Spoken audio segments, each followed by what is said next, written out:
कुठं गेली हो माय सुनबाई? कुठं गेली माय सुनबाई? मी इतक्या वेळची कामावरून आलो लवकर लवकर कापत आहे. लवकर लवकर थंडीनं हे भांडे घासून नाही ठेवलं. हा काय माय निकम्मी आहेस पूर्ण. जेव्हा मी तुझ्या एवढी होती तर 5 किलोचं वजन पोटात ठेवून लोकांचे कामं करो, रानात मोळ्या आणायला जाव. आणि तू तू पुरी कामचोर आहेस.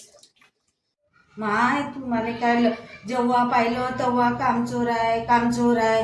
कामचोर आहो का मी? घरचा स्वयंपाक करतो, धुनी करतो, झाडू पोछा करतो, माय पोरायचं करतो आणि रात्री झोपतो तर 80 किलोचं वजन पोटावर घेऊन झोपतो. मोठे सांगून राहिले 5 किलोचं वजन पोटावर घेऊन काम करत होती. मी रोज 80 किलोचं झेलतो, त्याचं काय?